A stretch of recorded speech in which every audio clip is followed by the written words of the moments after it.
Once you decided, you verbalized it, you came out, you apparently did a talk in your school where you came out and you announced it and you explained things to people. So what are the things that changed in school and in your life?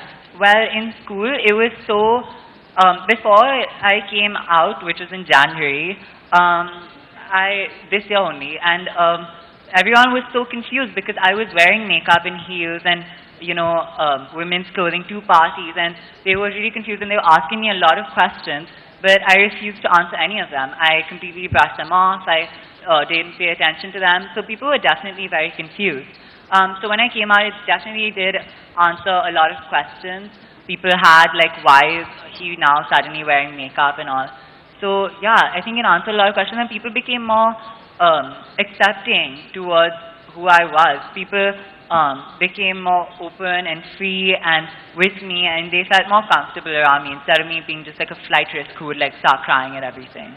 So you were wearing a boy's uniform to school, but at parties you had started wearing girls' exactly. Clothes. So they were really confused because our boys' uniform is actually pants and a shirt, but I refused to wear that, and so I just wore shorts and a shirt, and I used to wear that through winter as well. With your beautiful long legs, so. But yeah, so I used to wear those through winter as well, and so people used to get really confused, when I'm wearing like skinny jeans and like crop tops with parties and I'm in school with like shorts. These guys really confused and weirded out. So yeah. Can you explain to us the bathroom dilemma?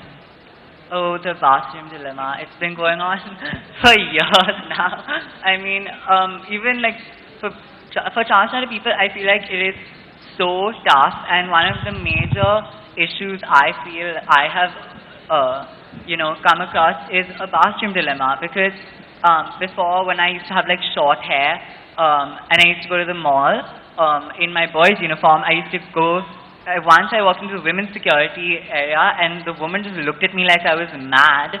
She's like, "You're not meant to be here, go there." And I was like, no, I'm meant to be here. Anyway, so then I walked into the boys' bathroom because I had to use the loo, and then I came back the same night and I went to the girls' bathroom and everyone was just so confused, and it confused me further and I was like freaking out. So bathroom dilemma is just like something crazy, like do you use the girls' bathroom or the boys' bathroom? Like for example in my school, the girls, we change for PE in the girls' bathroom. So whenever girls are changing, I'll always use the nurses' bathroom. But yeah, the bathroom dilemma is like crazy. Obviously, I'm not gonna go in the boys' bathroom and stand in front of the urinal with like my salwar kameez. Like that would be so ridiculous. Like people who would like freak out. The boys I feel would be very uncomfortable. So obviously, so that's the bathroom dilemma.